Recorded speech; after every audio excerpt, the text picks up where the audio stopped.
नमस्कार प्यारे बच्चों, स्वागत है आप सबका आज की नई वीडियो में। और जो मैं आज आपके लिए विषय लेकर आई हूँ वह है कारक। कारक का अर्थ होता है वे शब्द जो संज्ञा या सर्वनाम शब्दों का क्रिया के साथ संबंध जोड़ते हैं, और इनको हम परसर्ग भी कहते हैं। पर का क्या अर्थ है? पर का अर्थ होता है बाद में, यानी ये वाले शब्द संज्ञा या सर्वनाम शब्द के बाद प्रयोग किए जाते हैं। ठीक है, आप कारक आपको अच्छे से समझ आ गए होंगे, मुझे इसका पूरा विश्वास है। मैंने आपको इसका एक वीडियो बनाकर भेजा था। वहाँ पर आप जहाँ आप कंफ्यूज होते हैं वो होता है इसमें कर्म कारक और संप्रदान कारक और करण कारक और अपादान कारक। ये कारक हमें हमेशा कंफ्यूज कर देते हैं, क्योंकि इन कारकों की विभक्तियाँ या परसर्ग एक से होते हैं, अलग अलग नहीं होते। तो मैं आपको अभी इन्हीं के अंतर के बारे में कुछ उदाहरणों के साथ समझाने का प्रयास करूंगी। उम्मीद करती हूँ आपको समझ आएगा अच्छे से। तो शुरू करते हैं। सबसे पहले लेंगे कर्म कारक और संप्रदान कारक। बच्चों, जिसमें आप सब अच्छे से जानते ही हैं कि जहाँ पर क्रिया का फल कर्ता पर पड़ता है वहाँ पर कर्म कारक होता है। तो मैं आपको इसके कुछ एग्जाम्पल्स दिखा रही हूँ, ध्यान से देखिए। अलका राहुल को पढ़ाती है।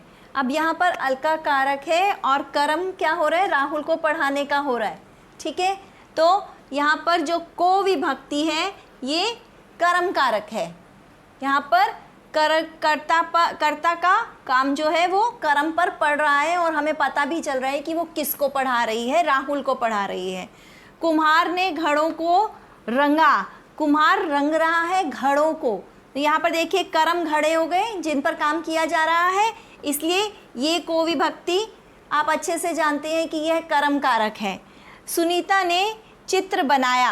अब यहाँ पर को नहीं दिया हुआ है आपको, यहाँ पर को गौण है यानी छिपा हुआ है, मगर यहाँ पर कर्म हमें मगर पता चल रहा है कि सुनीता चित्र बना रही है, चित्र को बनाया जा रहा है।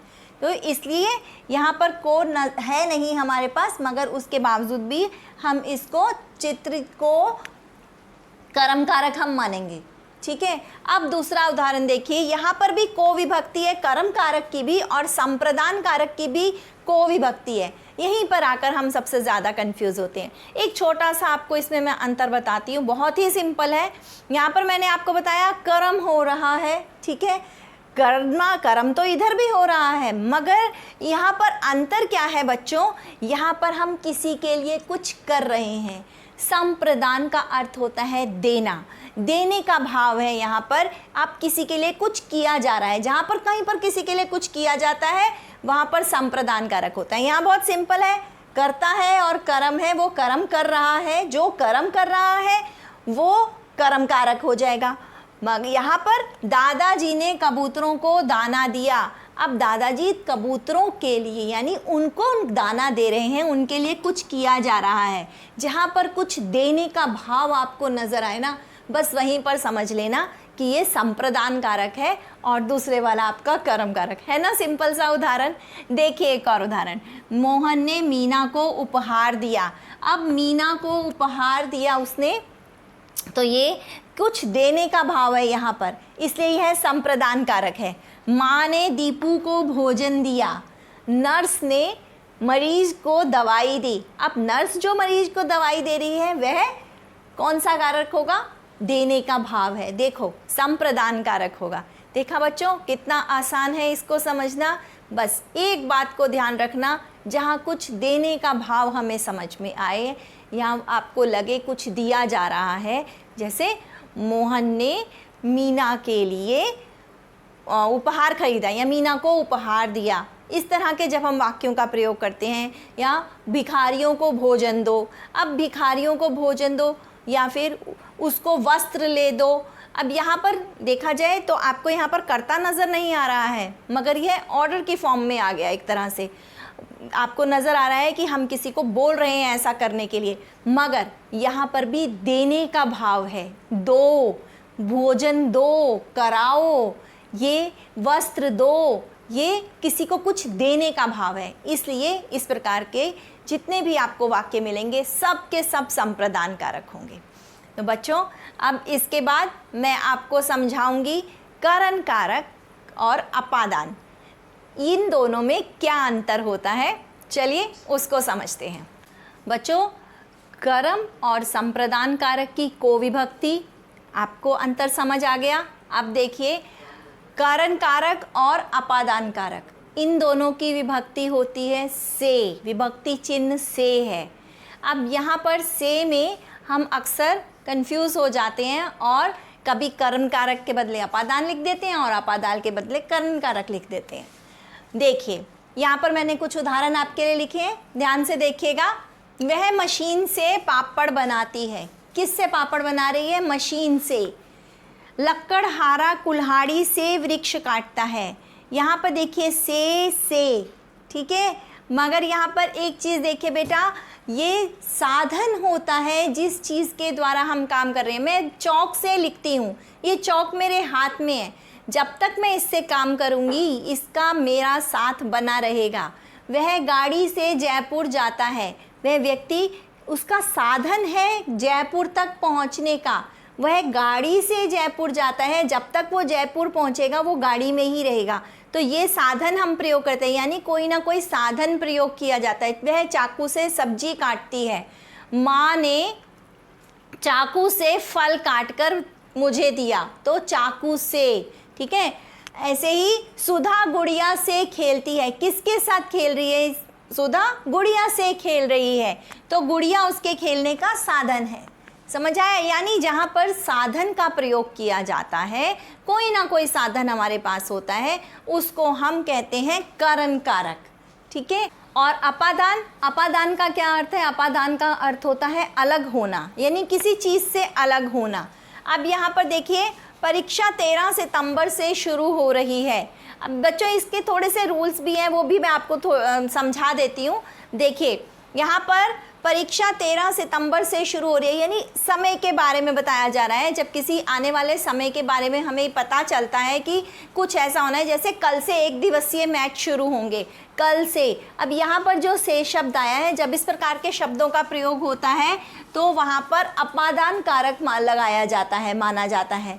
कहीं पर घृणा का भाव हो, अच्छा नहीं लग रहा, या मुझे झूठ से घृणा है, या फिर मुझे गंदगी से नफरत है, इस तरह के जब शब्दों का प्रयोग किया जाता है, जहाँ पर से आ जाता है, वो भी अपादान कारक होता है।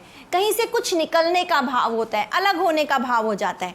जैसे कि हिमालय से गंगा नदी निकलती है। अब हिमालय से गंगा नदी निकली, वो अलग हो गई ना हिमालय से, तो यहाँ पर ये से शब्द जो है वो अपादान कारक का बहुत सुंदर उदाहरण है। इसी प्रकार से देखिए, अमेरिका भारत से बड़ा है। अब यहाँ पर अमेरिका भारत के पास तो नहीं है, दूर दूर है ये दोनों। इन दोनों में तुलना की जा रही है, जहाँ पर तुलना का भाव होता है वहाँ पर भी अपादान कारक होता है। सौम्या मधुर से ज़्यादा अच्छा गाती है, तो सौम्या मधुर से यहाँ पर तुलना हो रही है दो व्यक्तियों के बीच में, या वह मधुर सौम्या से अच्छा काम कर लेता है। इस प्रकार से जब तुलना की जाती है दो व्यक्तियों में, दो चीज़ों में, तो वहाँ पर भी अपादान कारक का उदाहरण है ये भी। अब वह गाड़ी से उतर गया, उतर गया गाड़ी से, यह से शब्द अपादान कारक का उदाहरण है। अब यहाँ पर बच्चे आप हमेशा कंफ्यूज होते हैं। हम आपको बताते हैं कि साधन होता है जाने का, वह हवाई जहाज़ से जयपुर पहुँचा, या फिर वह गाड़ी से आगरा तक गई। अब यहाँ पर जब हम इस प्रकार से शब्द का प्रयोग करते हैं, वहाँ पर कारण कारक होता है। और जब इस तरह से आपको आ जाता है वह गाड़ी से उतर गया, तो भी आप वहाँ पर हमेशा कारण कारक लिख देते हैं, अक्सर इस प्रकार से देखा जाता है। अब ये अंतर देखिए, यहाँ पर जब तक वह गाड़ी से जयपुर पहुंचा है व्यक्ति, तब तक वह गाड़ी के अंदर ही है। जयपुर पहुंचने तक उसका गाड़ी के साथ संबंध है। बहुत सिंपल सा है, देखिए ये। और मगर जब वह गाड़ी से उतर गया, तो गाड़ी के साथ उसका संबंध बिल्कुल ख़त्म है, वह उतर चुका है, यानी ये अपादान कारक का उदाहरण है। समझ में आया आपको अच्छे से? और उदाहरण देखिए, मेरे पास कुछ और भी उदाहरण है, बहुत सिंपल सा। ये आप सबने बहुत सारी किताबों में भी पढ़ा होगा। पेड़ से पत्ता गिरता है, हिमालय से नदी गंगा निकलती है। और मैंने कुछ एक और उदाहरण भी नोट करके भी लिखे हुए हैं। चूहा बिल्ली से डरता है, यहाँ पर डर का भाव है। जहाँ पर डर का भाव होता है वहाँ पर भी अपादान कारक होता है। बच्चे कक्षा से निकल गए, अब बच्चे कक्षा से निकलकर बाहर चले गए हैं तो बच्चों का कक्षा के साथ संबंध जो है वो बिल्कुल ख़त्म हो गया है, तो ये भी एक अपादान कारक का उदाहरण है। उम्मीद करती हूँ आपको कर्म और संप्रदान और करण और अपादान इन कारकों में विभक्तियों का किस प्रकार से प्रयोग होता है और हम इन विभक्तियों को किस प्रकार से समझ सकते हैं कि कौन सी विभक्ति किसके लिए है। अब आप को और से तो बिल्कुल भी नहीं डरेंगे। कहाँ पर करण कारक आना है, कहाँ पर अपादान कारक आना है, कहाँ पर कर्म कारक आना है और कहाँ पर संप्रदान कारक आना है, अब मेरे बच्चे बहुत अच्छे से कर लेंगे, मुझे इस बात का पूरा विश्वास है। और उम्मीद करती हूँ आपको ये वाला जो मैंने समझाया है उदाहरण के साथ अच्छे से समझ आ गया होगा। मेरे पास और भी ढेर सारे उदाहरण हैं, पर इतने उदाहरण मुझे लगता है आपको समझाने के लिए सफिशिएंट है। अब आप एक काम कीजिएगा, हर कारक के 2-2 या 5-5 उदाहरण स्वयं से लिख करके अपनी प्रैक्टिस कॉपी में ज़रूर अभ्यास करना, ताकि आपके जितने भी डाउट्स हैं वो ख़त्म हो जाएं। और बच्चों, अभ्यास करने से हमारा हमेशा भला ही होता है, आपकी नॉलेज बढ़ती चली जाएगी। अपनी बात मैं यहीं पर ख़त्म करती हूँ। बहुत बहुत धन्यवाद। यदि आपने अभी तक मेरे चैनल को सब्सक्राइब नहीं किया है तो कृपया सब्सक्राइब कीजिए और बेल आइकन को दबा दीजिए ताकि मेरे चैनल की सभी नोटिफिकेशंस आपको समय पर मिलती रहें।